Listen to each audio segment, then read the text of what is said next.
it on the beat.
Back to another edition of Bible Basics. Tonight we're going to be going over Israel, the Most High's chosen, and why it is important. My name is Shamar, and to my left, Yakwataza, Tazada.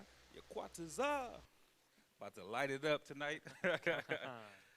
So we're going to be pretty much talking about the identity of Israel, as well as where we got the name, how to identify Israel today, a little bit of history, a little bit of, like, literally a smidgen of history, smidgen of archaeology, and then why it's important, the identifying factors of who the Israelites are today and why that's important. So we're going to start off in Genesis chapter 17, and we're going to get verse 7 through 9. Genesis chapter 17, verse 7. And I will establish my covenant between me and thee and thy seed after thee in their generations for an everlasting covenant, to be a God unto thee and to thy seed after thee. So you read in verse 1, this was Abram, who was later named Abraham. So he was making this covenant with Abraham, saying it's going to be with you and your seed after you, and he will be a God unto the seed of Abraham. Go ahead. And I will give unto thee and to thy seed after thee the land wherein thou art a stranger, all the land of Canaan for an everlasting possession, and I will be their God. So he said, I'm going to give your descendants land, the land of Canaan, and I'm going to be their God. I will be their power. Go ahead. And God said unto Abraham, thou shalt keep my covenant, therefore, thou and thy seed after thee in their generations. Thou and thy seed after thee. So the progenitors of the Israelites is Abraham, then Abraham's son Isaac, then from Isaac was Jacob, who was later, his name was changed to Israel. If you want that history, read Genesis 17. Really read all of Genesis, but those are the three progenitors of the Israelites. Let's jump over to Genesis 32. Let's get verse 24. So when we're talking about Jacob, whose name was later changed to Israel, we're going to see why his name was changed to Israel. Genesis 32 and 24. Genesis chapter 32, verse 24. And Jacob was left alone, and there wrestled a man with him until the breaking of the day. And when he saw that he prevailed not against him, he touched the hollow of his thigh, and the hollow of Jacob's thigh was out of joint. So the hollow of Jacob's thigh was out of joint. Literally, he had a dislocated hip. Go ahead. As he wrestled with him. And he said, let me go, for the day breaketh. And he said, I will not let thee go, except thou bless me. So the angel was telling Jacob, let me go. And Jacob was saying, nah, I'm not going to let you go until you bless me. Go ahead. And he said unto him, what is thy name? And he said, Jacob. And he said, thy name shall be called no more Jacob, but Israel. For as a prince hast thou power with God. So he said, your name is going to be Israel because you prevailed against God and against men. You prevail against heavenly bodies and earthly bodies. You have this power with you. So that's what Israel means, a prince of power. Let me see real quick, because I did want to mention Isaac at bare minimum. Let's go to Genesis chapter 21. And start at verse 1. Genesis chapter 21, verse 1. And the Lord visited Sarah as he had said, and the Lord did unto Sarah as he had spoken. For Sarah conceived and bare Abraham a son in his old age at the set time of which God had spoken to him. And Abraham called the name of his son that was born unto him, whom Sarah bare to him, Isaac. So they called his name Isaac. Drop down to verse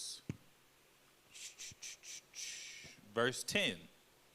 Verse 10, wherefore she said unto Abraham, cast out this bondwoman and her son, for the son of this bondwoman shall not be higher with my son, even with Isaac. So she said, she was talking about Ishmael. So she said, this child and this bondwoman shall not be heir with my son, even with Isaac. Drop down to, actually continue on. And the thing was very grievous in Abraham's sight because of his son. And God said unto Abraham, let it not be grievous in thy sight, because of the lad and because of thy bondwoman. In all that Sarah had said unto thee, hearken unto her voice. For in Isaac shall thy seed be called. So he said, in Isaac shall thy seed be called. Because he had a son already, which was Ishmael, right? But the Most High said, and matter of fact, let's get that. Go over to 22 and verse 2. Genesis chapter 22, verse 2. And he said, take now thy son, thy only son, Isaac. He said, take your only son. So if you look at the history, Isaac had an older brother named Ishmael, who was already born before this time. But the Most High said, I'm going to establish my covenant with your seed with you and your seed after you through Isaac. That's why he said, in Isaac shall thy seed be called. Because he had another son. But he said, look, this is your firstborn. I'm not dealing with Ishmael. That's not who I'm going to establish my covenant with. I'm going to establish it with Isaac. So that's why he said, take your son, your only son, Isaac. The Most High only regarded Isaac. So from Abraham came Isaac, and then from Isaac came Jacob. And Jacob's name was changed to Israel because he prevailed amongst God and man. Let's go to 2nd Ezra. So we're talking about Israel. And so a lot of people understand, or their perception is, well, we all come of Adam, right? Everybody comes of Adam. We all share this bloodline. But this is what the scriptures say. Go ahead. 2nd Ezra chapter 6, verse 54. And after these, Adam also, whom thou madest Lord of all thy creatures, of him come we all. So he acknowledged, of Adam, that's where we all come from. Go ahead. And the people also whom thou hast chosen. But there was a distinction made. He said, and the people also whom thou hast chosen. So he said, look, we all come from Adam. Or Ishmael can track his lineage through Adam. But he said, also the people whom thou hast chosen. Go ahead. All this have I spoken before thee, O Lord, because thou madest the world for our sakes. As for the other people, which also come of Adam, thou hast said that they are nothing. So this is what he was talking about. He said, look, this is your only son, Isaac. He said the other people that came of Adam, the Most High has reputed them as nothing. Right? Go ahead. But be like unto spittle. But like spit. How many people regard their spit highly? Where's the last place that you spat? That's something we keep record of, right? It's not important. That's something that you're looking to get rid of. Go ahead. And has likened the abundance of them unto a drop that falleth from a vessel. A drop that falls from a vessel. So when you get done with a cup of water or a bottle of water, that last little drop, has always that little bit of perspiration left. He said, that's what I think about those other nations. They're the part that I can cast away and I won't think twice about. So whoever Israel is, they're important to the Most High. And there also was clearly a distinction made between those that came of Adam and those that were chosen that came of Adam. Right? So let's go to Amos chapter 3. So we're going to start getting into who is the Most High's chosen. Who are these other people that were spoken of in 2nd Ezra that the Most High says that he is chosen amongst all these other nations? Why was Isaac called the firstborn? Or his only begotten. Why was that distinction made, right? We're going to go to Amos chapter 3, and we're going to get verse 1 and 2.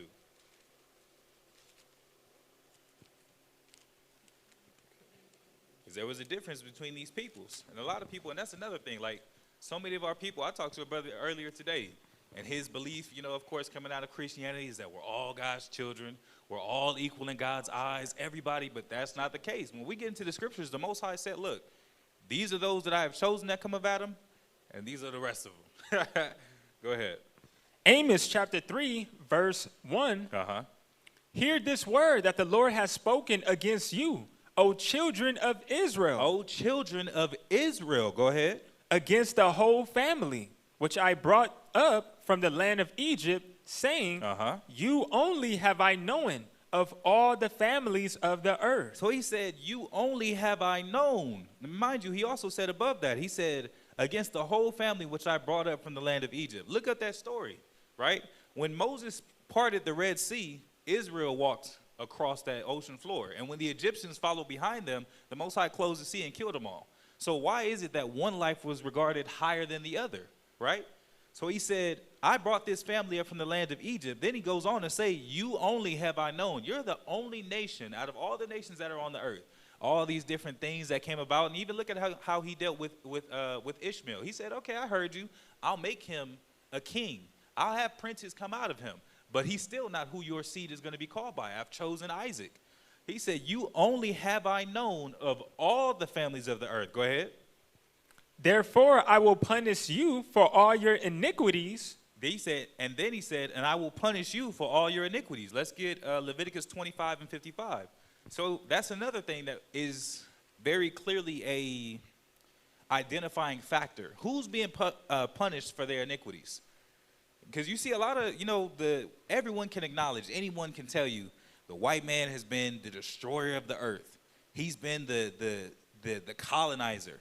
He's been the destroyer, he's done so many things unto all nations under different names. And yet it seems as though their kingdom continues to flourish. But the Most High said, I'm dealing with the children of Israel. I'm going to punish them for their iniquities. Leviticus 25 and 55. Leviticus chapter 25, verse 55. For unto me the children of Israel are servants. So he said the children of Israel are servants. So the Most High said, there's a separation put between these people. I chose Israel to only know them of all the families on the earth. And then he said, they're my servants. Go ahead. They are my servants whom I brought forth out of the land of Egypt. I am the Lord your God. Let's jump over to Exodus chapter 19 and verse 5. So he said, they are my servants. He took possession of the children of Israel. He's showing a possessive, he's, speaking possessively. If somebody were to say, if you had a cup of water, right? It's a hot day. Somebody grabbed that cup, you're like, hold on, that's my cup. This is mine. That's how the Most High feels about the children of Israel. He said, they are my servants. I brought them out of the land of Egypt. Go ahead. Exodus chapter 19, verse 5. Now, therefore, if ye will obey my voice indeed and keep my covenant, then ye shall be a peculiar treasure unto me above all people.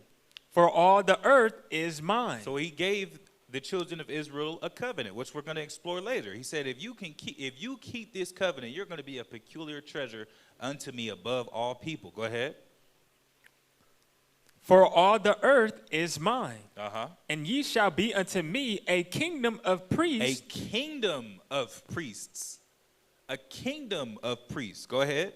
And a holy nation. Now, what does holy mean? Set apart. He said, you're going to be a set apart nation. I'm going to deal with you differently than I deal with all the rest of the families on the earth. I'm going to think about you differently than I think about the rest of the families on the earth.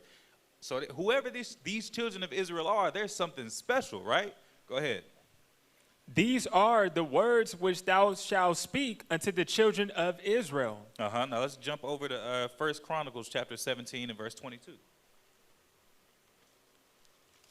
So the Most High regards these children of Israel pretty highly, right? Man, it's like, man, make you feel like, man, it's contrary to what we've always been taught. Don't worry, it's Old Testament and New Testament. You got that? Go ahead. 1 Chronicles chapter 17, verse 22.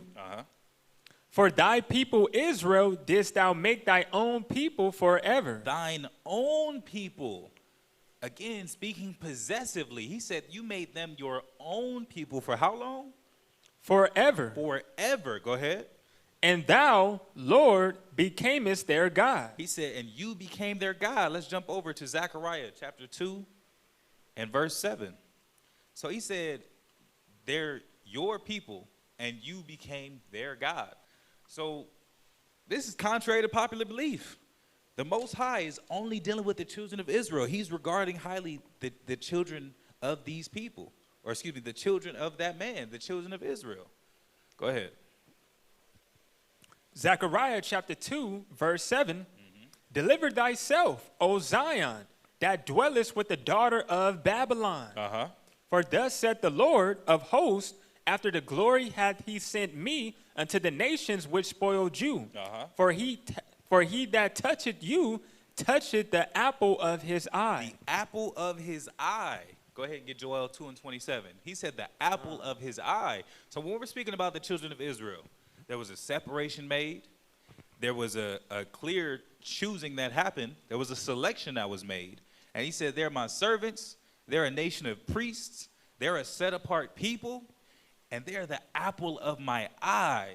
Something special, something that when you look at them just brings you joy, something you truly have as a prized possession. He said, the children of Israel are like that unto me. Thus saith the Lord. Go ahead. Joel chapter 2, verse 27, and ye shall know that I am in the midst of Israel, and that I am the Lord your God and none else. The Lord your God and none else. So he's saying over and over and over again, I choose the children of Israel. This is the importance of this people unto me. This is what I feel about them. This is how much I love them. This is all the things that I want them to be. He said, I am their God. And he's not just saying they're mine. He said, I'm also there. I'm their God. I'm their power. I'm in the midst of them. So these people, these children of Israel are somebody special, right? So who are they? Let's go over to... Let me finish this. Khan, go ahead. And my people shall never be ashamed. And my people shall never be ashamed.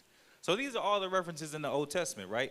And let's get some identifiers. Get Psalms chapter 147 and verse 19. And can you switch us over to the PowerPoint? So we're talking about this holy people, this special people. Who are they? Because we see that they're important. So who are they? Go ahead. Psalms chapter 147, verse 19. He showeth his word unto Jacob, his statutes and his judgments unto Israel. So he even shows his word unto the children of Israel. Everybody has access to a Bible. You can find it in just about any store. It's not exclusive to anybody as far as purchase. But he said, as for those that I intended to receive this when I had it written, as for those that I intended to study and be within this word day and night, as for those who I had this Bible preserved for, he said, they're the children of Israel. Go ahead.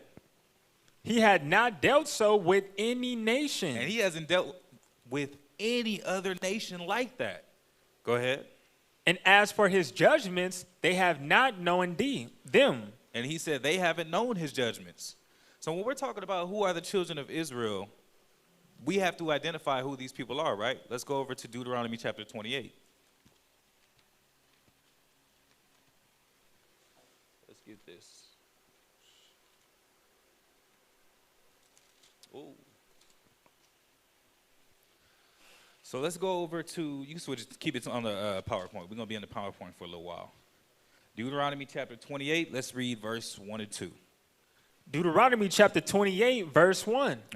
And it shall come to pass, if thou shalt hearken diligently unto the voice of the Lord thy God, to observe and to do all his commandments, which I command thee this day, that the Lord thy God will set thee on high above all nations of the earth. So he told the children of Israel, if you keep my commandments, if you acknowledge my law, you walk within the stipulations that I've set forth through the commandments, you will be on high.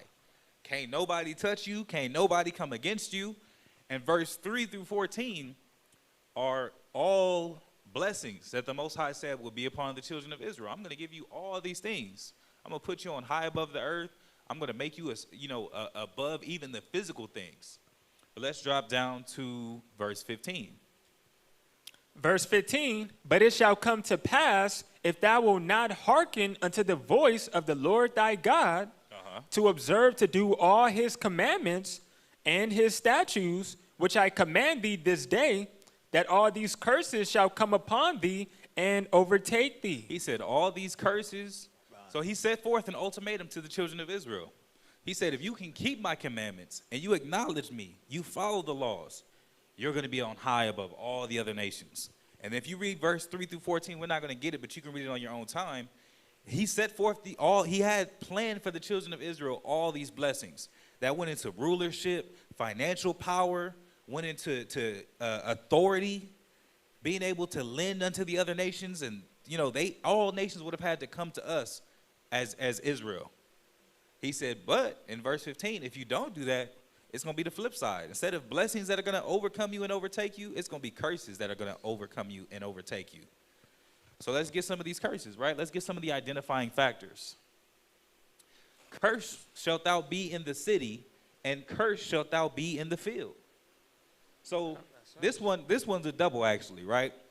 our people, there are literally cities, and it's not as common now as far as colors is concerned, but there are cities that you already know. There are certain sections. Ask anyone that's from LA, from Chicago, New York, all these places where Israel is running rampant, our people will tell you it's certain places you don't want to be. It's certain colors, certain outfits you don't want to wear. It's certain mannerisms you don't want to take on because, you know, it's our brethren that'll pull your card or that'll check that or that'll come with that energy. And in verse 54, let's just read that. It's not up here, but read verse 54. Verse 54, so that the man that is tender among you and very delicate, his eyes shall be evil toward his brother. Test. The man that is among you, that is tender among you and very delicate. It's not saying he's an effeminate man, but he has a kind heart.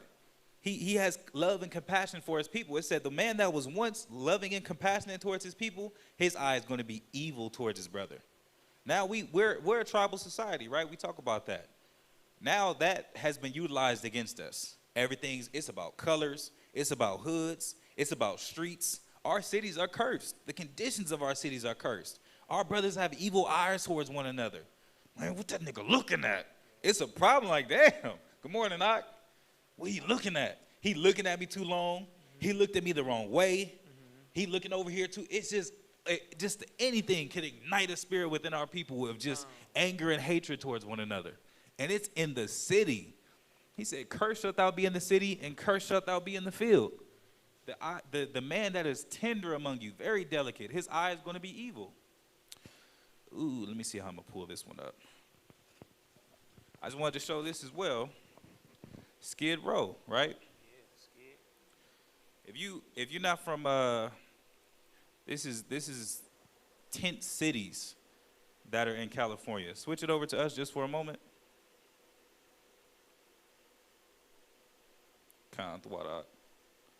So I just wanted to show some of the conditions as far as like what people actually see in Skid Row. You can switch it back over.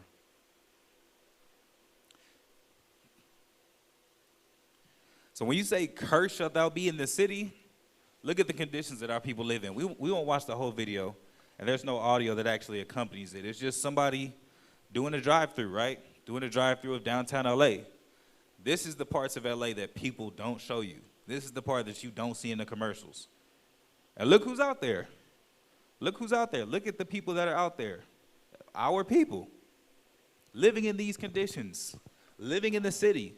LA is notorious for these humongous buildings, the Wilshire District, all this money that's coming through, all those business people. But look, just a few blocks from it, the conditions that our people are living in.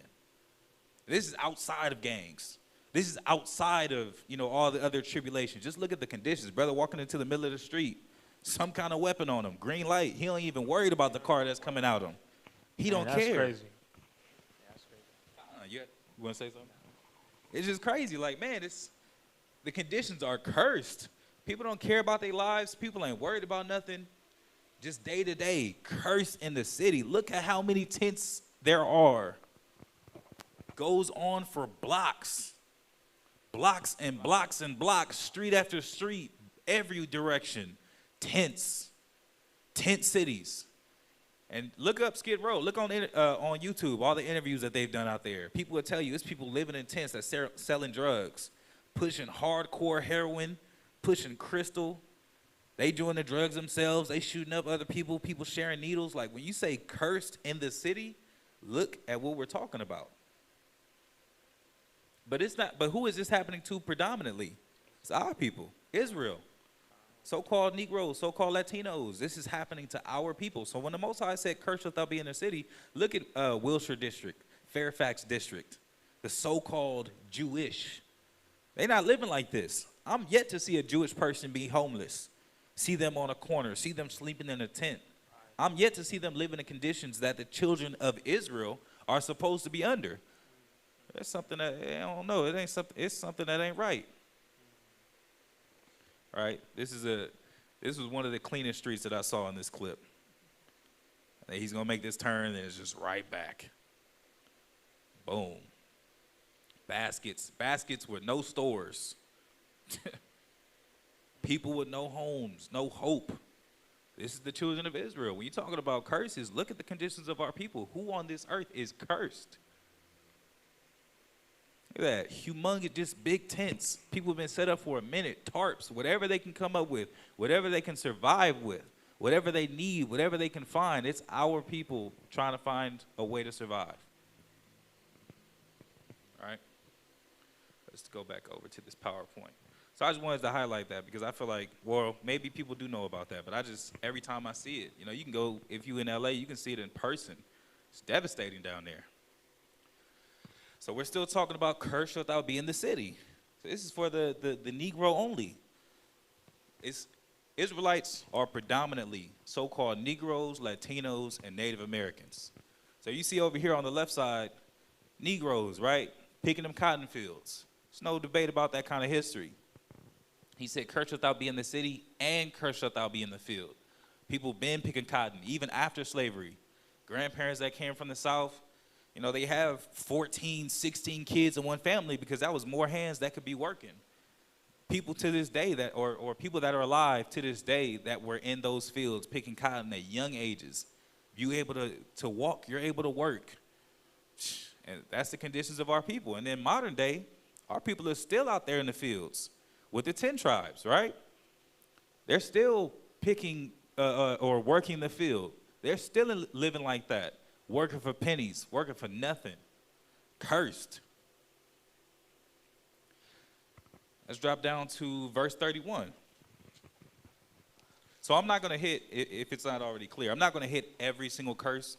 I just want to hit some of the most profound ones, some of the, you know, those easy identifiers for people to be able to see like, man, okay, there's no debating. This is, they're obviously the children of Israel. Go ahead. Deuteronomy chapter 28, verse 31, thine ox shall be slain before thine eyes, and thou shalt not eat thereof. Thine ass shall be violently taken away from before thy face, and shall not be restored to thee. Thy sheep shall be given unto thine enemies, and thou shalt have none to rescue them. So he said, thy ox shall be slain before thine eyes, and thou shalt not eat thereof. This is from General Dodge. Kill every buffalo you can. Every buffalo dead is an Indian gone.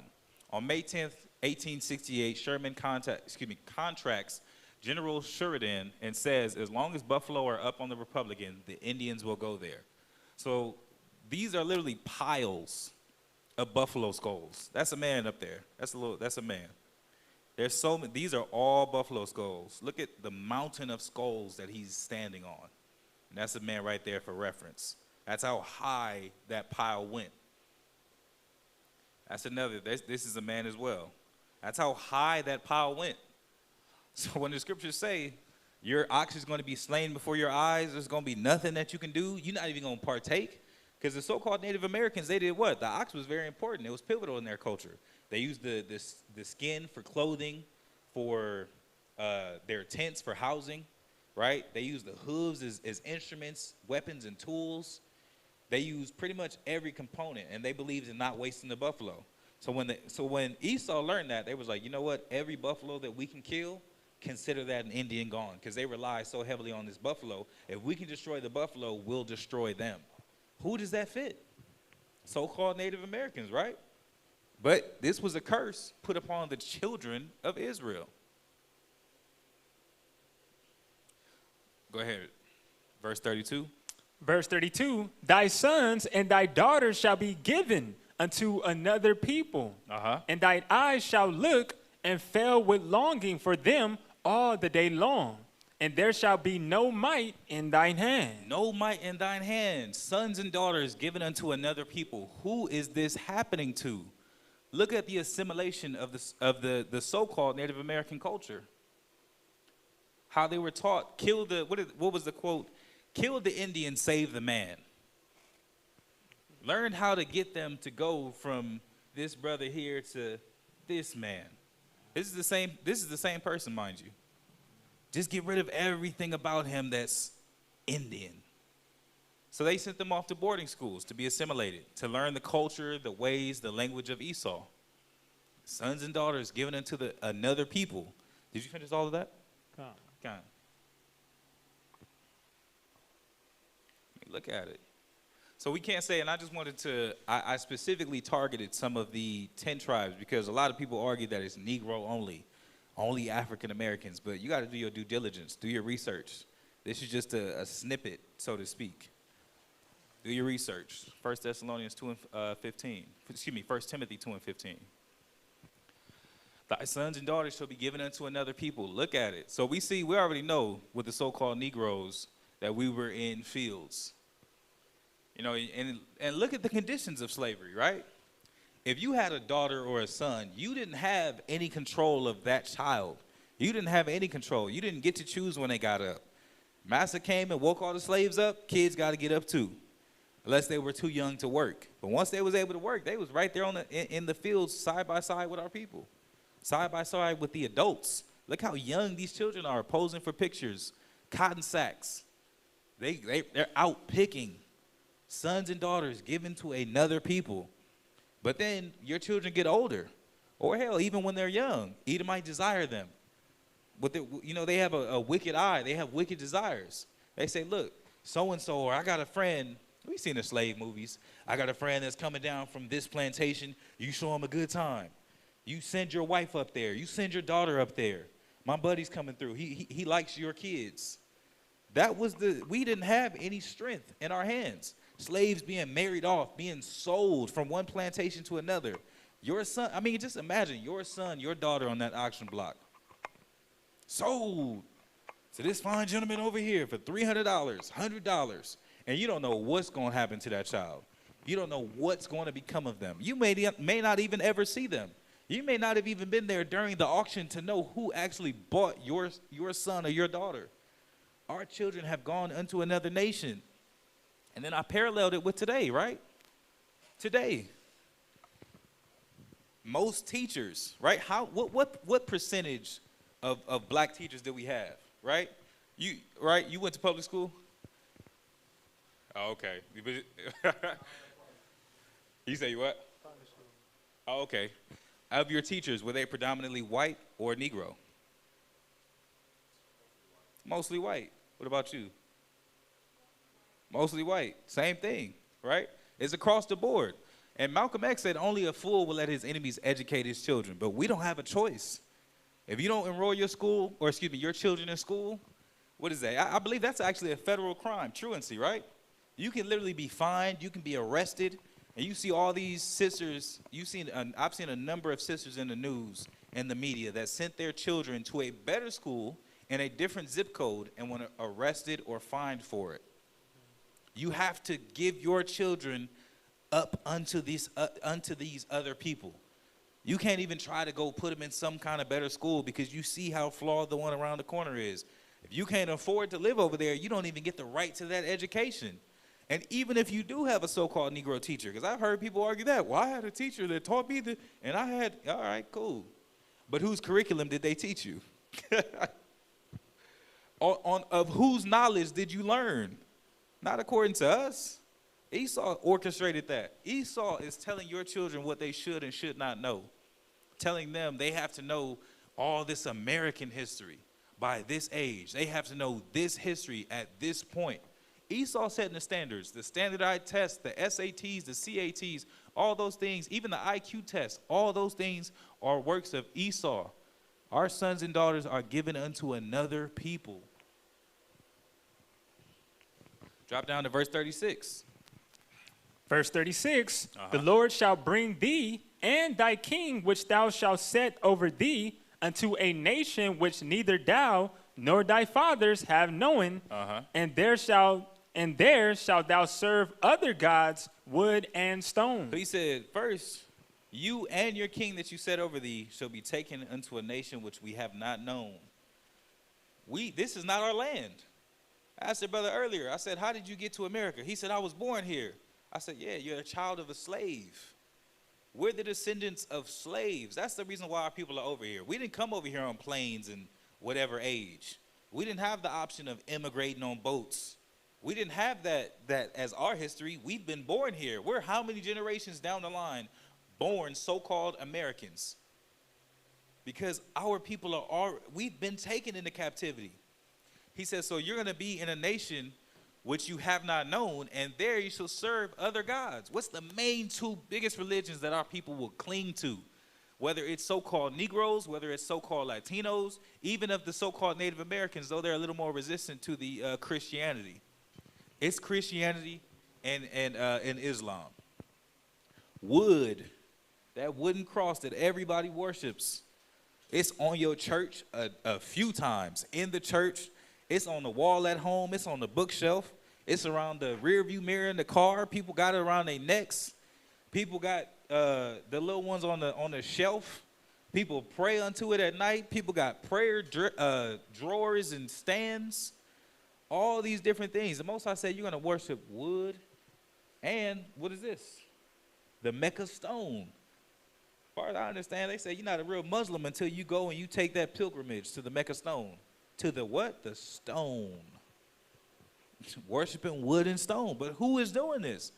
Now, white folks, they might have a certain level of conviction, but I've heard a lot of them, they really don't believe. They don't really care to understand this. But our people are head first in some form of religiosity, in some form of belief in a higher power. However, we just been deceived. We don't know the ways of our fathers, the gods of our fathers, the God of our fathers. So we cling unto what we see, the wood and the stone. Go ahead, verse 43. Verse 43, the stranger that is within thee shall get up above thee very high, and thou shalt come down very low. So the stranger that is amongst us, he's going to come very high. How many communities do you see? If you go to a white neighborhood, oftentimes the store owners, the managers, and especially the real businessmen that actually own the building or leasing the property, all those kinds of things, they're white, right? They're in their communities, and they set up shop in their communities. But when you go to the so-called Negro or Latino hood, you go to the ghetto, who do you see? You hardly really see any of our people that have stores like that.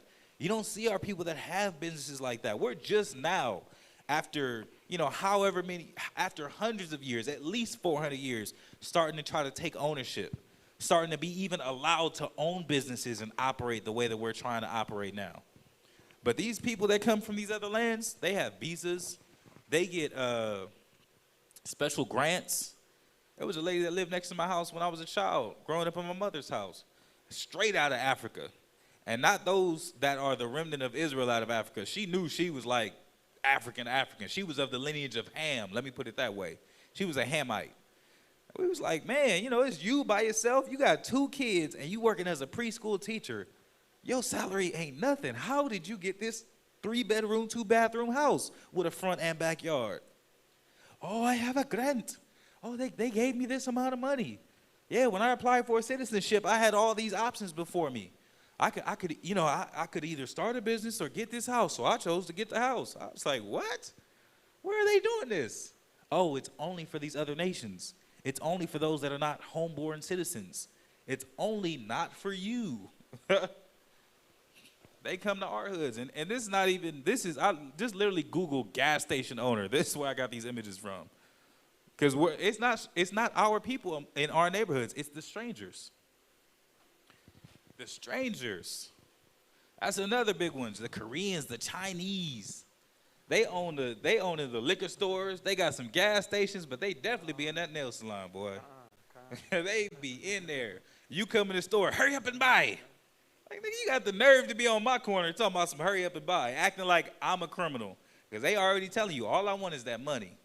I don't want nothing to do with you, nigga. I just want your money, and as soon as you give me that, as soon as you give me the money, that's as quickly as you can leave. Hurry up and buy.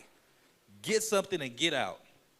But they're on very high, right? They come over to America, they set up shop, they buy businesses, and that immediately turns into not only practically endless revenue, but it's also something where they can literally pass down to their children. Now the child don't even got to worry about working. You just manage the business. You just make sure that you take inventory, you count the costs, we can put you through school. Look at all the things that come out of that. All the while our children are destined for the school to prison pipeline. Our children are destined to the streets are calling them. They only have disadvantages set before them, oftentimes, right? And then the military be coming in. Look at where you see those military recruitments. They in the hood. The stranger is on very high amongst us, but we're very low in our own communities, in our own neighborhoods. Whoop. Hit verse 48. Verse 48, therefore shalt thou serve thy enemies, which the Lord shall send against thee in hunger and in thirst and in nakedness and in the want of all things. And he shall put a yoke of iron upon thy neck until he have destroyed thee. So the first thing he said is he said, you shall serve your enemies, which the Lord sent against you, right? In hunger and thirst and in nakedness and want of all things. So the first thing is obviously slavery. Were the slaves well-dressed? Did they have privileges? Did they get to choose when they could eat, when they could sleep, when they could drink? You've seen a lot of, and I don't even believe it to be propaganda. You're just seeing a lot of movies where slaves would be like, master, can I get a glass of water? Like, God, lazy nigga, go get some water. Like, it's an insult that you just want to survive or you just want to be hydrated, that you just want to be able to be comfortable on top of all the other conditions that you're living in. And in hunger and in thirst and one of all things. Even on the modern day job, you got what? Breaks. You can't just decide you don't want to come in. You can't just decide to go and do as you please. You still have a schedule that you're on. You still have stipulations that you have to live by or that you have to operate within for those 8 or however many hours that you belong to the company. Serving our enemies. They decide when you get your break, your lunch break, and when you can go home. And then at the bottom of that started, actually I could read it. It says, and he shall put a yoke of iron upon thy neck. A yoke of iron upon thy neck until he has destroyed you. That's the important part to me, right? When I see until, he said, I'm going to put this yoke of iron on your neck until, which means at some point he's going to take it off. Are people walking around nowadays with the yoke of iron upon our necks? Nah, but we're destroyed. That's why he said he's going to keep it on there until he has destroyed thee. Just like training dogs. You ever get a pit bull, you get some puppies. You put them on a choke chain. Teach them discipline early in their lives. So as soon as they get older and they're a big dog, they're already disciplined. Because every time they thought getting that little bit of freedom, every time they caught an interesting smell and they chased after it, you pull that chain, choke them. They get to, oh, man, let me back up. Where should I be? They get choked enough times, they don't want to chase after a squirrel. They don't want to go seek after some interesting smell. All they want to do is get through the walk. You take that chain off of them, they'll stay by your side. Big old dog walking through the hood, disciplined, because it's already been broken. You don't even need the chain no more. He ain't leaving because he already thinks or he already believes in that consequence because it's been instilled with him so many times. All right, so that's the Negro. Don't have an image, but I have a passage. And this is from Devastation of the Indies. All right. This was some of the accounts that Bartolome de las Casas and the Spanish conquistadors gave that came over with Christopher Columbus. This is a passage from that book. Go ahead, read that for me out. Devastation of the Indies, 1542. They usually dealt with the chieftains and nobles in the following way. They made a grid of rods which they placed on forked sticks, then lashed the victims to the grid and lighted a smoldering fire underneath, so that little by little, as those captives screamed in despair and torment, their souls would leave them. That's a horrible way to die. Horrible way to die. When the Most High said, you are going to be, matter of fact, let's get that. Verse 25. Verse 25, the Lord shall cause thee to be smitten before thine enemies. Thou shalt go out one way against them and flee 7 ways before them, and shall be removed into all the kingdoms of the earth. Read verse 26. And thy carcass shall be meat unto all fowls of the air, and unto the beasts of the earth, and no man shall fray them away. So he said they would first and foremost, he said we're not going to have any strength in the face of our enemies. He said we're going to be smitten before our enemies. We're going to go out one way against them. Meaning we was charged up. We was ready to go to battle. We organized. And we get beat so badly, we fled in every direction. There was no order. Straight disorder, straight chaos. That's how badly that battle was lost. Everybody just trying to survive at that point. Then in verse 26, he said, in the carcass. So when you lose in that battle, all those people that died, they won't even be given a righteous burial. They won't even be given those ceremonial rites. Their carcasses shall be meat unto all the fowls of the air and the beasts of the earth. And ain't no man coming out there to try to save your body. Continue reading this passage.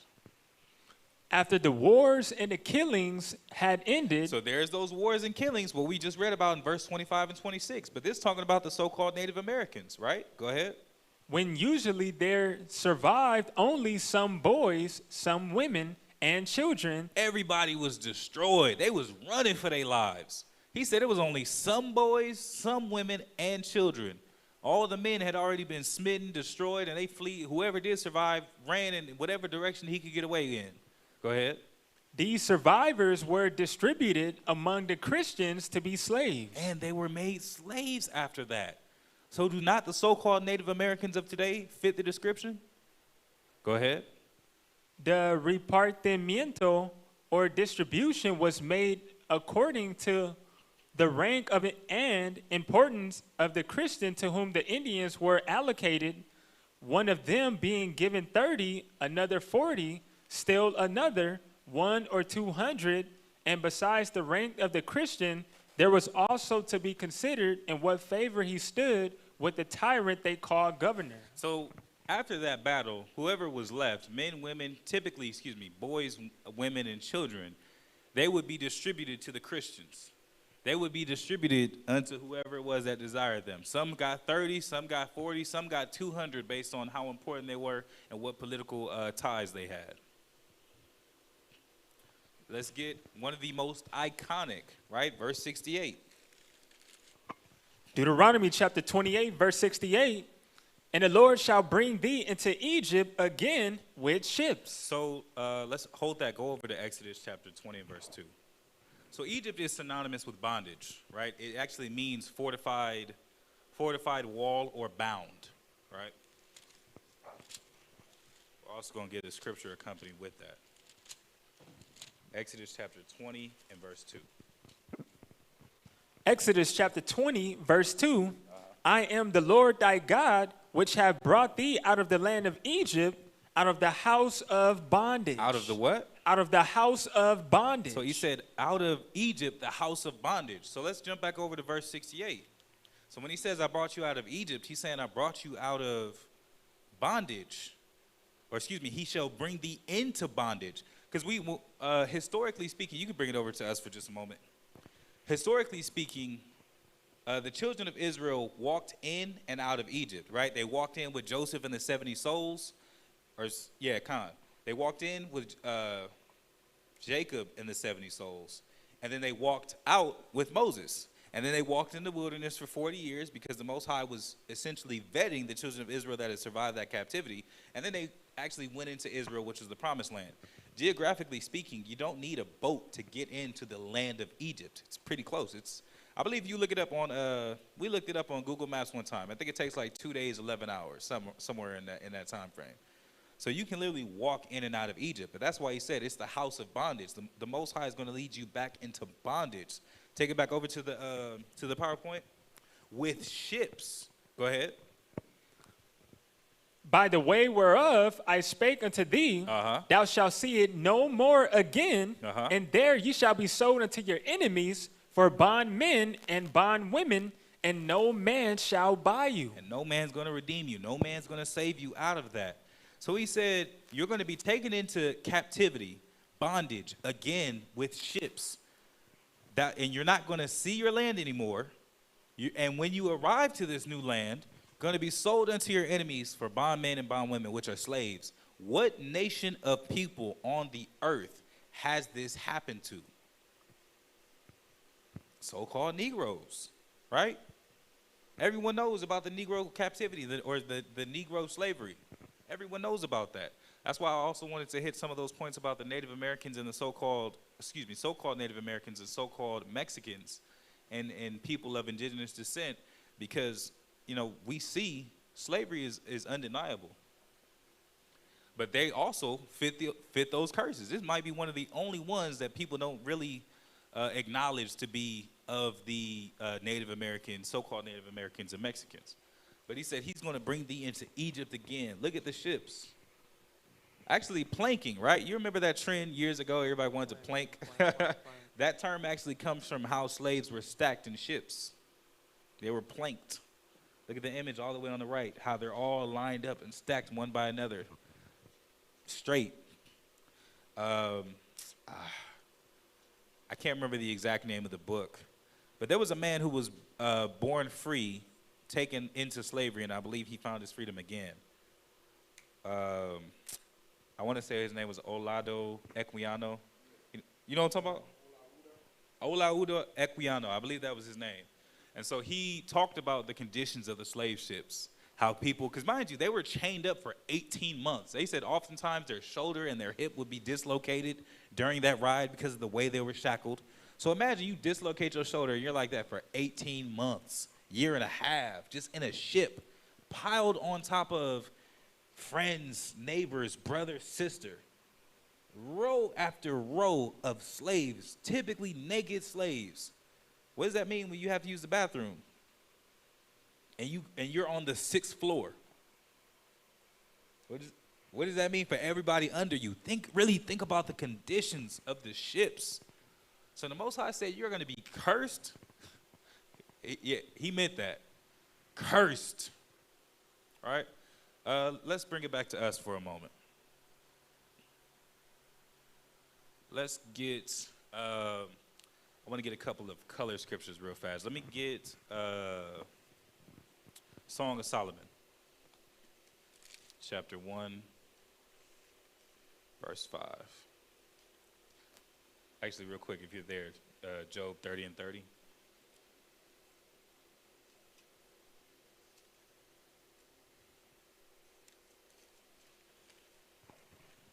Job chapter 30, verse 30, my skin is black upon me, and my bones are burnt with heat. So he said, my skin is black upon me. So there actually is a physical description given of the children of Israel, including Christ. I heard a brother say this morning, he said, nobody knows what Christ looked like. That's how Judas identified him, because he knew he was the one person he couldn't. I was like, hold on, man, look. I said, if I make a call and I said, look, there was a man, he has on a tan suit, and he just left. He's about this tall, he's about this complexion, and he's wearing this. I said, is that not a description? Well, we're going to see that as well. Even the King, Christ, had a description, a specific way that he looked. Did you find that? Which one? Song of Solomon? Song of Solomon, come. Song of Solomon, chapter 1, verse 5. I am black, but comely, O ye daughters of Jerusalem. Oh, he said, I'm black, but I'm beautiful. Oh, ye daughters of Jerusalem. Go ahead. As the tents of Kedar, as the curtains of Solomon. Look up the tents of Kedar, the tents of black. Solomon was saying, I'm black. He was dark. He said, I'm black, but I'm beautiful. Oh, ye daughters of Jerusalem. Right? And then he actually goes on further in verse 6 to say, look not upon me, for the sun has looked upon me. When our people are in the sunlight, what happens to them? Get dark. You spend a little time outside, everybody like, damn, look at him. Oh, you was really, it's a bright day today, huh? Because you done got a few shades darker. That's what Solomon was saying. He said, look, I've been out in the sun. I'm dark. Go to Revelation, chapter 1, and we're going to get Christ the King, verse 13. So even Christ, right?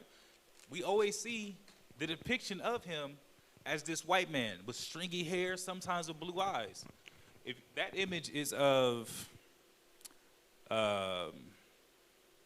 Cesare Borgia, right, the son of Alexander, Pope Alexander VI of Rome, and he commissioned Leonardo da Vinci to depict him as Christ. He paid for that image essentially, and it was popularized because at the time with the Catholic Church having power and anyone who imposed them, you know, considered to be wicked, excommunicated, or burned at the stake, it was widely accepted.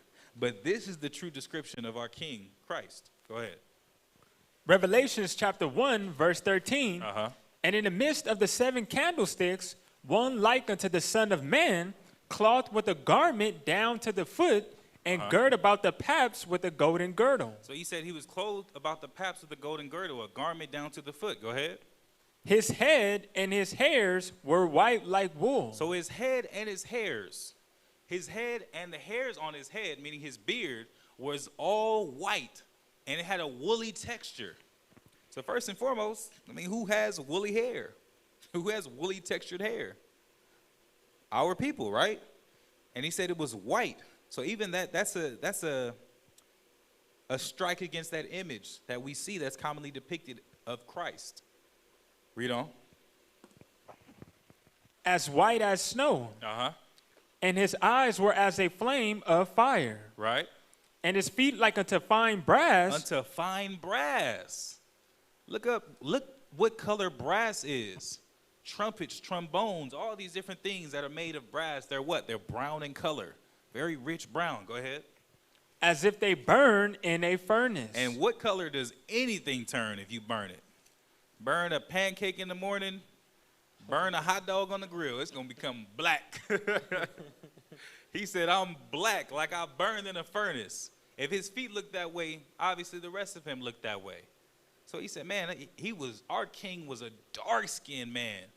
Natural white hair and of a woolly texture. Let's get one more. Let's get this last one as far as the descriptions. Lamentations 4 and 8. So Christ was a dark-skinned man. And this is not, and I don't want to give the perception that Israel is only dark-skinned. That's not really the case. We come in all different complexions. For example, we're both so-called Negro men, right? But I'm clearly darker in complexion and he's much lighter, but we're still of the same lineage. We still are so-called Negroes. So our people come in many different shapes and sizes, colors and complexions, but there was these identifying factors in the scriptures saying, if nothing else, they weren't white. Go ahead. Lamentations chapter 4, verse 8, their visage. Verse 8. Verse 8, their visage is blacker than a coal. So what is visage? It's literally their face or their skin. He said their visage or their faces, their skin was blacker than a coal. You go get a bag of charcoal, take one of them coals out. It's dark. He said that's what they look like. Go ahead. They are not known in the streets. Their skin cleaved to their bones. It is withered. It has become like a stick. So he was talking about the famine. He was talking about the conditions that the people had found themselves in on account of the famine. But he was saying they were very, very dark. And obviously part of that was from malnourishment. So when our people get in the sun or when we get sick, what typically happens? We get darker, right? Another just little factor or point to pay attention to when we're talking about the description of the children of Israel. Let's go back to the PowerPoint for a moment. Let's go back over to the PowerPoint. All right. So let's get a little archaeology. This is the Back Creek Stone. Can you read that for me out? The Back Creek Stone was professionally excavated in 1889 from an undisturbed burial mound in eastern Tennessee by the Smithsonian's Mound Survey Project. The director of the project, Cyrus Thomas, initially declared that the curious inscription on the stone were beyond question letters of the Cherokee alphabet. He said it was beyond question. These are letters of the Cherokee alphabet. But what language is that? That's Paleo-Hebrew. He's going to say it later in this actual passage that's next to the picture. But that's Paleo-Hebrew writing. And he said it's without a shadow of a doubt that this is the alphabet of the Cherokee. So that means these so-called Native Americans that were over here in America prior to assimilation, prior to going into boarding schools and learning the language of the white man, learning the language of Esau and the traditions, they were speaking and writing in Hebrew, Paleo-Hebrew. Go ahead. Thomas, 1894, 391, 4. In the 1960s, Henriette Mertz and Corey Ayob both noticed that the inscription, when inverted from Thomas orientation to that of the above photograph, instead appeared to be ancient Semitic. The late Semitic languages, scholar Cyrus Gordon confirmed that it is Semitic and specifically Paleo-Hebrew of approximately the 1st or 2nd century AD. So the first thing that he knew for a fact was that they were Cherokee alphabet, but then they realized, they said, wait a minute. They realized it was upside down. And they said, oh, this is Paleo-Hebrew. Go ahead. According to him, the 5 letters to the left of the comma shape word divider read from right to left, LYHWD, or for Judea. He noted that the broken letter on the far left is consistent with mem, in which case this word would instead read LYHWD, M, or for the Judeans. For the Judeans. Pyramids. Right? So we all know about the pyramids that are in the scriptures. We all know about those that are actually built. But this is an interesting passage. I believe this one was from history.com. Can you read that for me? Pyramids. Despite the towering reputation of Egypt's Great Pyramids at Giza, the Americas actually contain more pyramid structures than the rest of the planet combined. He said it has what? The Americas actually contain more pyramid structures than the rest of the planet combined. As much as everyone considers the pyramids of Giza a world wonder and one of the 7 wonders of the world, he said there's actually fewer pyramids there than there is in the Americas. The Americas have the most pyramids out of anywhere else on earth. But who inhabits North and South America, especially South America? Who inhabits these places? Right? If we were building these same cities in our captivity in Egypt, right? Let's go to Exodus 1 and 11. You bring it to us for a moment. Exodus chapter 1 and verse 11. Because those great pyramids that they're still marveling at to this day, they were built on the backs of Hebrew slaves. Go ahead. Exodus chapter 1, verse 11. Therefore they did set over them taskmasters to afflict them with their burdens, and they built for Pharaoh treasure cities, Pithom and Ramses. He said they built treasured cities. So that's one of the wonders. There are archaeologists still wondering to this day, thousands of years after these pyramids have already been built, how did they do it? And it gets to the point where it's such a marvel of archaeology that they conclude or oftentimes hypothesize aliens. Like, ain't no way a man could have done this. It's too incredible. It's too intricate. The technology didn't exist at the time. That's that Hebrew. That's them Hebrew slaves. All praise to the Most High. The Most High said, I'm going to bless all the nations that bless you and curse all the ones that curse you. Every nation that's had us in captivity, it flourished. Egypt has been there. It's still there, but it's not a great nation like that anymore. Ain't nobody really. Egypt does not have the notoriety, the power, the influence, or the strength that it had or that ancient Egypt had. But they were only so notable and so powerful because they had Hebrew slaves. Now the superpower top dog of the world now is what? America. But who does America have under its boot? Who's building America up? Who's tending to the gardens? Who's tending to the food? Who's doing the labor that these people do not want to do, that Edomites or white folks don't want to do? Who takes on that labor? Construction workers, plumbers, electricians. Who are the ones that are building up this nation? It's us. It's our people. Take us back to the PowerPoint. Go ahead and pick up where or you can start it from the top or pick it where you left off. Despite the towering reputation of Egypt's Great Pyramids at Giza, the Americas actually contain more pyramid structures than the rest of the planet combined. Civilizations like the Olmec, Maya, Aztec, and Inca all built pyramids to house their deities, as well as to bury their kings. So it said the Olmec, the Mayans, the Aztecs, and the Incas, all of which, as far as my understanding goes, the so-called Latinos, a lot of times they can oftentimes directly trace their lineage to one of those tribes, right?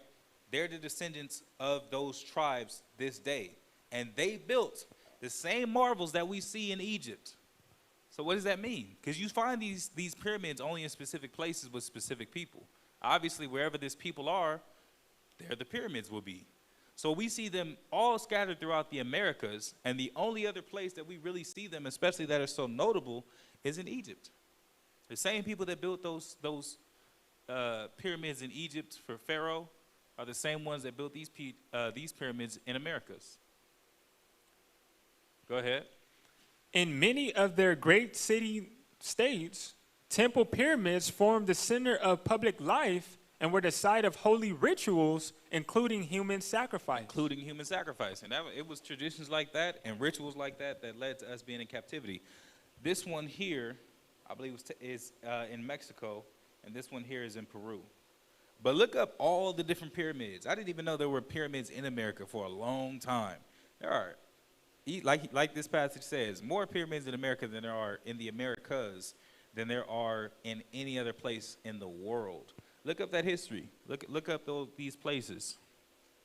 Kind of, that's the references. You can go ahead and bring it back to us. And if anybody wants them, those are the references that were used for the PowerPoint and the information that was pulled. So we're going to continue on with the lesson. So now, we got some physical description of the children of Israel. We're going to speed it up for time's sake. We got a physical description of the children of Israel. We see some of the curses that our people are under, especially some of the more predominant ones. Let's see the importance of being Israel. Go over to Deuteronomy chapter 7 and verse 6. So we can say through the curses, right? Through the curses that we were placed under, through the physical description that we are the children of Israel.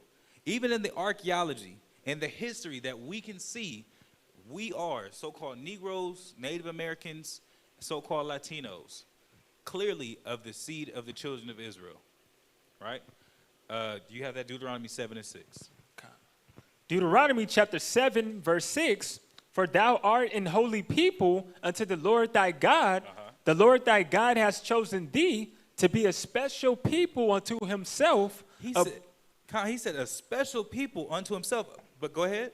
Above all people that are upon the face of the earth. Above all people. He said, Israel, thou art an holy people. You're set apart. You're chosen. You're a special people unto the Lord thy God. He said, above all people on the face of the earth. He said, I regard you higher than I regard all these other nations. And like we read in Amos 3, 1 and 2, he said, I'm going to punish you for all your iniquities. So even though we're the chosen people, he said, you're gods, but you die like men. We chose to disobey the laws of the Most High. We fell short of honoring the covenant that our forefathers accepted. And now we're here in this captivity. And our people are scattered to the four corners of the earth. But he said, you're a special people, right? Let's go over to Jeremiah 51 and 20. Jeremiah 51 and 20. You go ahead when you got it. Jeremiah chapter 51, verse 20. Thou art my battle axe and weapons of war. For with thee will I break in pieces the nations, and with thee will I destroy kingdoms. He said, thou art my battle axe and weapons of war. With you, I'm going to destroy the nations. He said, I'm going to destroy kingdoms with you. So the children of Israel are the apple of his eye. They're his battle axe. They're his priests. We're his servants. The children of Israel are important to the Most High. So when we say, who is the children of Israel, it means everything. To know who we are. It means everything to understand where we come from, the lineage that we hail from, that the God of the universe, the one that everyone loves to have in their conversations, the one that everyone's claiming to have a personal relationship with or claims to be a child of, has only chosen our people. How could that not be important? Let's go over to let's go Matthew chapter 10 and verse 5, right? So some people might argue that we brought out a lot of Old Testament scriptures. Oh, I see, yeah, okay, Israel was important in the Old Testament, and they were chosen and so on and so forth. But even in the New Testament, we're talking about Christ. Christ clearly said he was only coming for the children of Israel. Go ahead. Matthew chapter 10, verse 5, these 12 Jesus sent forth and commanded them, saying, go not into the way of the Gentiles, and into any city of the Samaritans enter ye not. But go rather to the lost sheep of the house of Israel. He said, don't go into the Gentiles. Don't go into these other nations. Our people love to call themselves Gentiles, but really, we're the children of Israel. We're the ones that Christ said, make sure you're getting to them. Don't waste your time in these other cities. Don't waste your time in these other places. Go unto the children of Israel. This is King. This is the King. This is Christ speaking, right? He told his apostles, go over to Matthew, or stay in Matthew. Let's go over to chapter 15. Talking about the importance of the children of Israel. How important it is to be one of these people, literally Christ. And this is another big, notable person that's highly revered and worshiped in the earth. He said, I'm only here for the children of Israel. Everyone wants to claim Christ. Everyone wants him to be for their lineage or for their nation.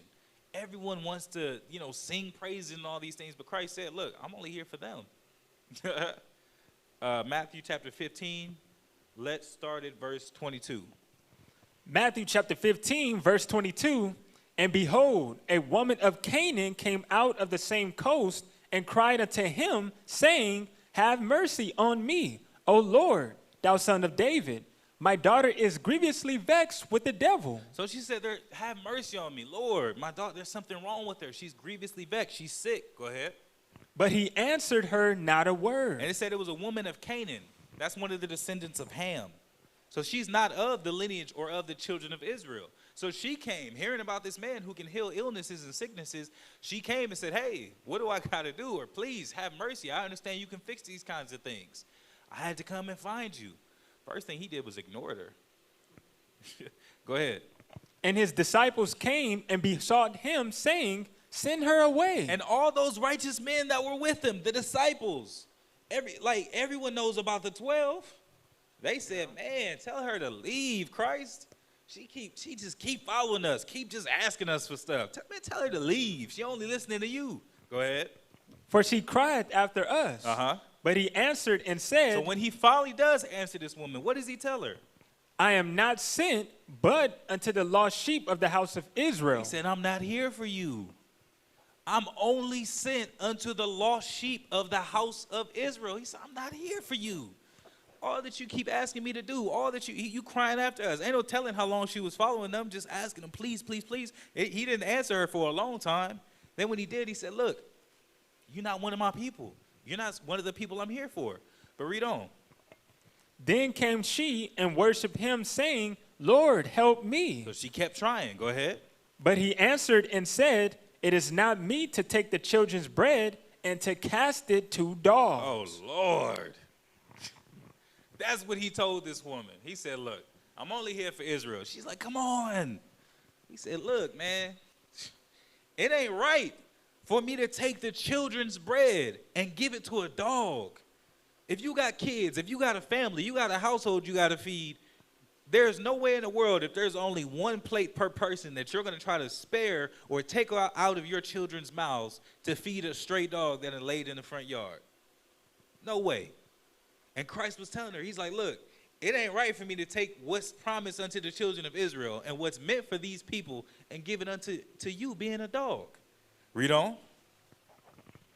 And she said, truth, Lord, yet the dogs eat of the crumbs which fall from their master's table. And she said, all right, you got me. I'm a dog. But even the dogs can get the crumbs. You drop something on right there to get it. Go ahead. Then Jesus answered and said unto her, O woman, great is thy faith. Be it unto thee even as thou wilt. And her daughter was made whole from that very hour. So most people, I've heard a lot of Christians, they skip over the part where he said, I'm only sent to Israel, and skip over the part where he called her a dog. They just jump to that.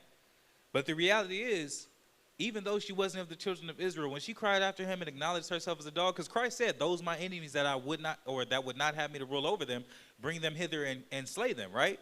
And he also said in Isaiah chapter 14, prepare slaughter for his children for the iniquities of their fathers. They're going to go into captivity for all the things that they've done unto the children of Israel, all the great sins that they have against the Most High. But we also know we're going to have servants in the kingdom. We're going to have servants. The children of Israel will have servants of these other nations. So when she acknowledged herself as a dog and humbled herself, and he was like, okay, you seem like one of them, you seem like one of them servants. He gave her a crumb, healing her daughter, giving her health. Because she's still, obviously her daughter at some point, because she didn't die from this illness Christ healed her from, she still went on, lived a regular life, right? And then she died however she died. We don't follow that story. But she lived on from that point. But the whole fact of the matter was, if being healed is just a crumb, and that's what fell from the bread, what was that bread promised to the children of Israel? If health is just a crumb, you know, ain't nobody eat their crumbs. I mean, times got to be hard. You sweep the table, you like, ain't nobody doing that. That's the stuff that you throw away. No matter how hungry you are, how good it was. You brush the crumbs onto the plate or the napkin, whatever, you throw them away. So he gave her a crumb, being health. What was the meal? What was the bread that's promised unto the children of Israel? That's why it's important to know who we are. All the time we've been calling ourselves Gentiles, all these promises that's given unto us, all these blessings and things that we have waiting for us, should we keep the commandments of the Most High, and we've been deceived to be taught that we were one of these Gentiles? I want to get that bread. We're not talking about the bag that the world is talking about. I want that bread that Yahweh Shai spoke of. What bread did you have for us? If healing her was just a crumb, I want the bread. Be it in the Lord's will. Acts chapter 5 and verse 32. Let's get one more. How important are these children of Israel? Let's start at verse 30, actually. Acts chapter 5, verse 30. The God of our fathers raised up Jesus, whom ye slew and hanged on a tree. Him had God exalted with his right hand to be a prince and a savior, for to give repentance to Israel. To who? To Israel. To Israel. And forgiveness of sins. So Christ was brought up. Everybody's, he died on the cross for me. He might have. If you're one of them hard-hearted, stiff-necked people, he might have died on the cross for you. But for the other nations, Christ didn't come for them. Christ said, I'm only sent unto the lost sheep of the house of Israel. I'm here to give repentance unto Israel, unto the children of this people. Let's go to, let's talk about the law, right? Because we saw in Deuteronomy chapter 28, let's get Deuteronomy chapter 4 and verse 6. We saw in Deuteronomy chapter 28 that the Most High laid this ultimatum before the children of Israel. And he said, if you keep my commandments, you'll be on high above all nations of the earth. You'll be given all these blessings. All these great things will happen unto you. But if you don't, you'll be what? Cursed, right? So what statutes or what covenant did he lay before the children of Israel? Go ahead. Deuteronomy chapter 4 and verse 6. Keep therefore and do them, for this is your wisdom. Jump up to verse 5. Verse 5, behold, I have taught you statutes and judgments, even as the Lord my God commanded me, that ye should do so in the land whither you go to possess it. He said the statutes and the judgments. He gave us the scripture. He gave us the law. He said, I gave you these things, even as the Lord commanded me, so that you can do them. So that wherever you go, you're doing this, living according to this word. And it's more than 10 commandments.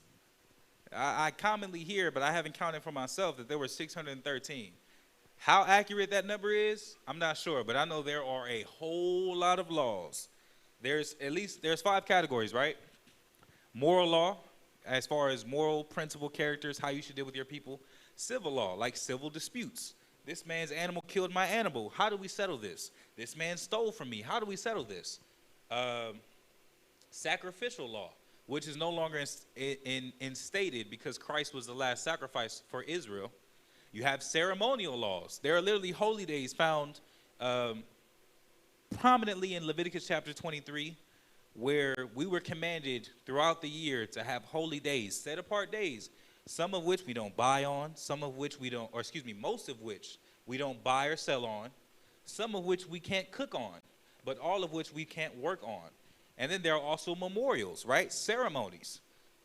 What do we have? Moral, civil, and dietary. Literally how we should eat. You have a car. It comes with a manual. It tells you what kind of gas, what kind of fuel that equipment needs or that vessel needs. No different than when a human body. The Most High said, these are the things that you can eat. These are the things that you can't eat. And it was a very serious offense when you did eat the things that were called abominable unto the Most High. Stay in Deuteronomy. Let's jump over to chapter 6 and verse 25. So the law is really, it's what really sets the children of Israel apart. But actually, we're going to get this in the scriptures. Go ahead. Deuteronomy chapter 6, verse 25. And it shall be our righteousness if we observe to do all these commandments before the Lord our God as he had commanded us. He said it shall be our righteousness. That's what makes you righteous. That's what makes you set apart. This is our light in the sight of the nations. Let's go to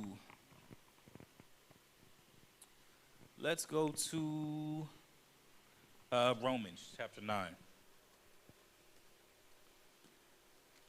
We only have a couple more. We almost at the time.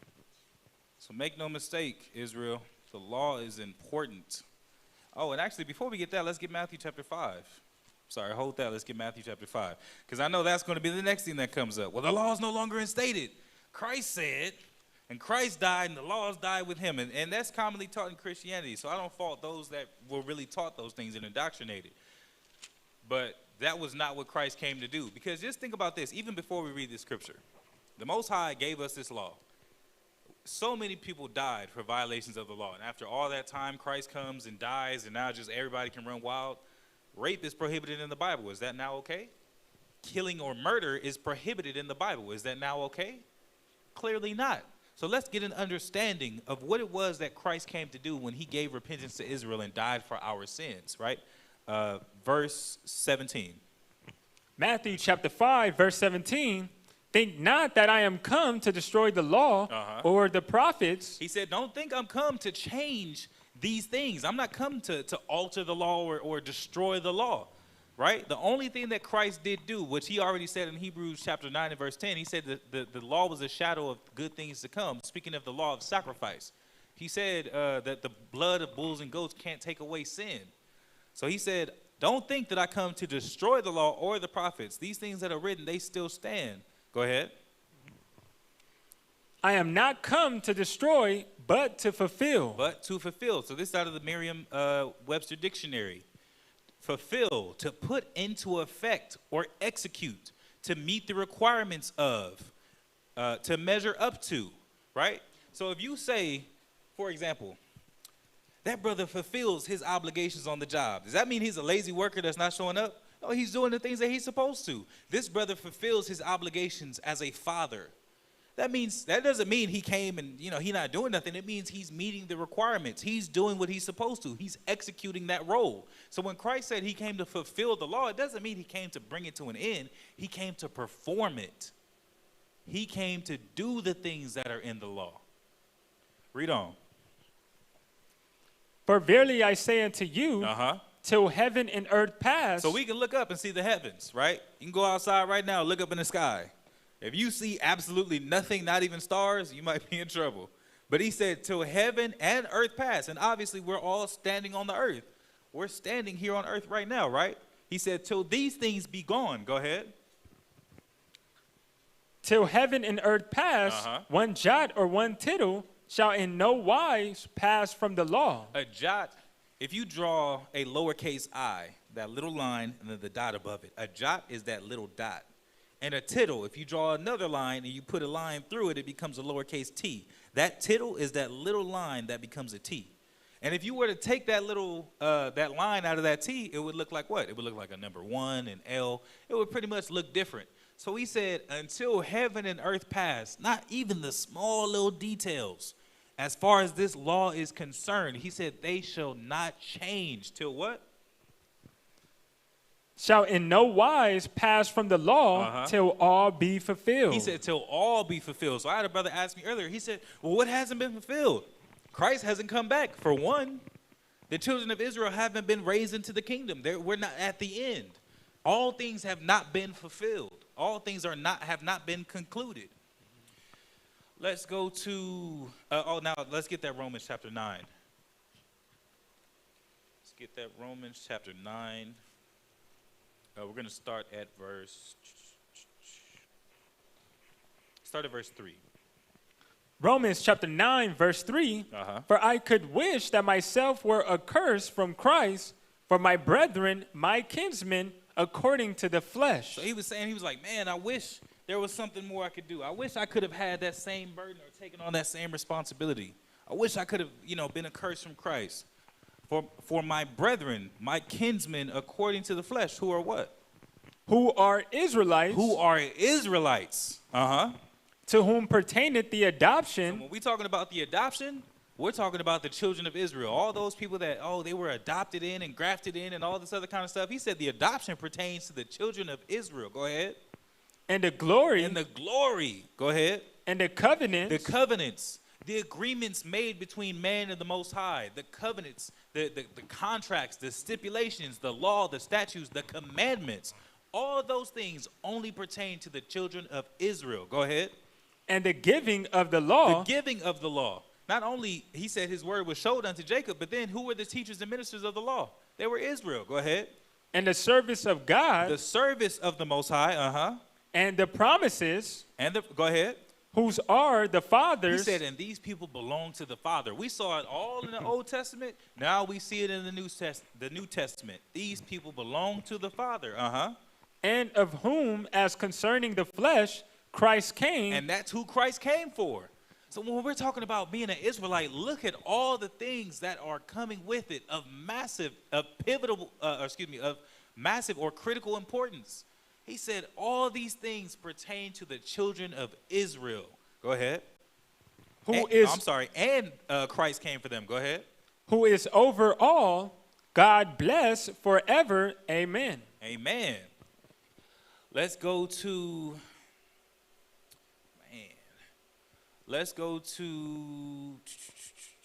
Judith chapter 5.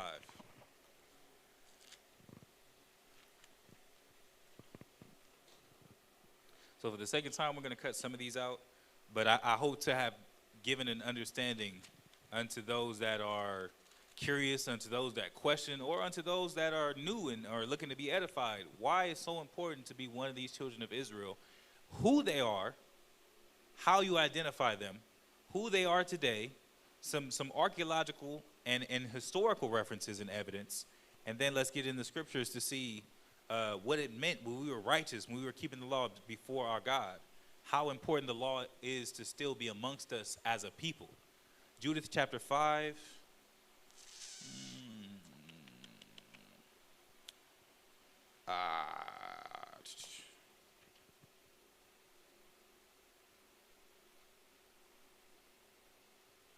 Let's go to verse 6. Start at verse 6.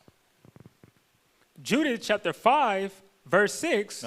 This people are descended of the Chaldeans. Think of Moses of Chaldee. Go ahead. And they sojourned heretofore in Mesopotamia, because they would not follow the gods of their fathers, which were in the land of Chaldea. For they left the way of their ancestors and worshiped the God of heaven, the God whom they knew. So they cast them out from the face of their gods, and they fled into Mesopotamia and sojourned there many days. Then their God commanded them to depart from the place where they sojourned and to go into the land of Canaan, or Shinar, where they dwelt and were increased with gold and silver and with very much cattle. So he's given the history of the children of Israel. He said, they were here for a time, they were there for a time, then they left, right? And then they went and inherited their land. He said, and then they had very much substance. Drop down to verse, actually go ahead and continue. But when a famine covered all the land of Shinar, they went down into Egypt and sojourned there while they were nourished and became there a great multitude, so that one could not number their nation. And did we not read that? Or rather, you can read that in Exodus where he said, the more they afflicted them, the more they increased. Go ahead. Therefore the king of Egypt rose up against them and dealt subtilly with them and brought them low with laboring in brick and made them slaves. Talking about the Israelites, right? Go ahead.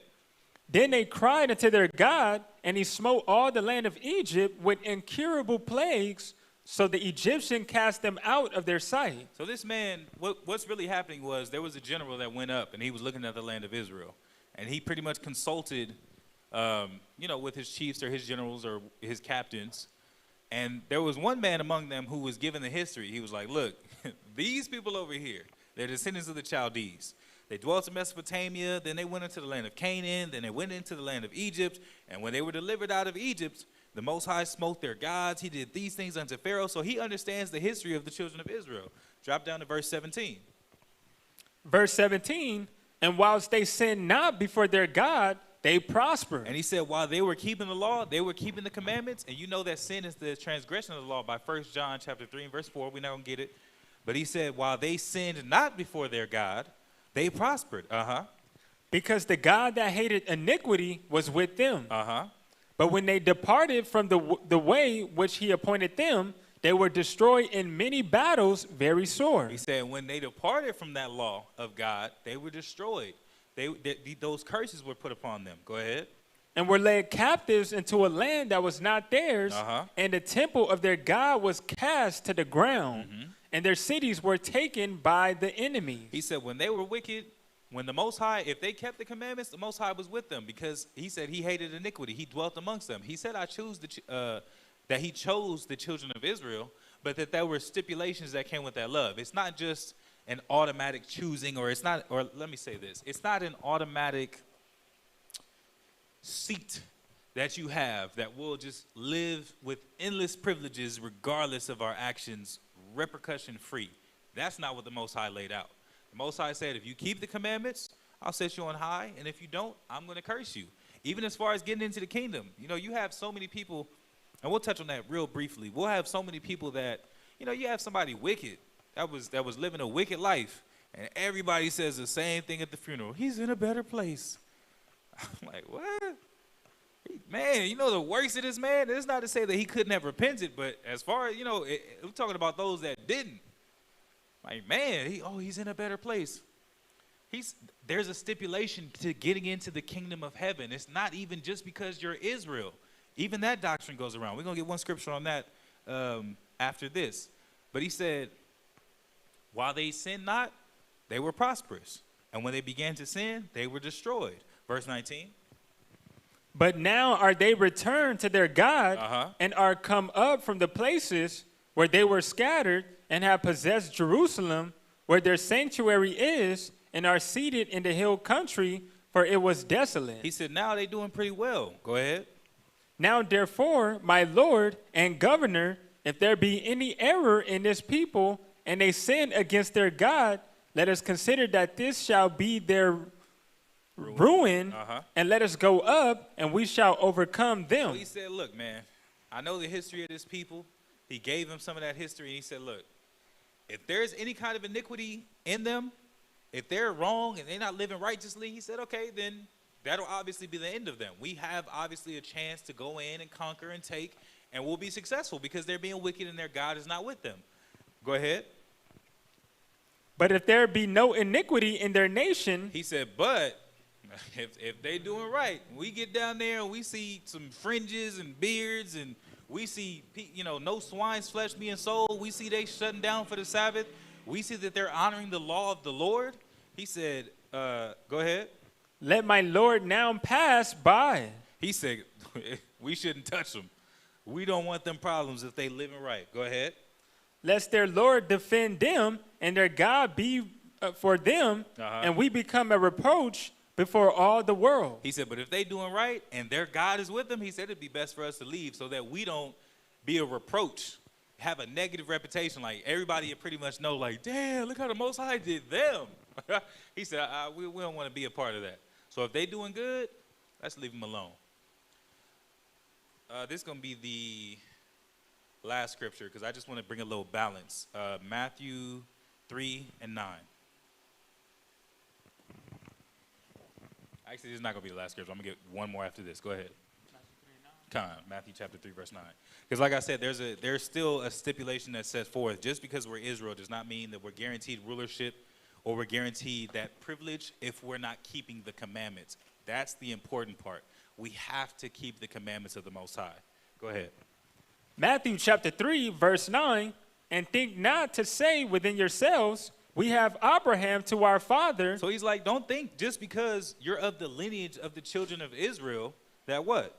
For I say unto you that God is able of these stones to raise up children unto Abraham. He says, so don't think just because you're of that lineage that you don't have to do anything. Like, man, we Israel, man. You know, brothers running around. And there is something to be, there is quite a bit of pride to take in this position. Out of all the nations, the Most High chose us. Out of all the nations, the Most High wants to be our God. The Most High has given his word, his statutes, commandments, judgments. He's dealing with us out of all nations. All praises be to the Most High. But he said, don't think just because you're of that chosen people or you have Abraham to your father, that that's all it is. You still have to keep the commandments. He said that's going to be your righteousness. That's going to be your law, your light in the sight of the nations. That's going to be what distinguishes you from all other people. And this is the last one. Let's go to Deuteronomy chapter 30, get verse 1 and 2.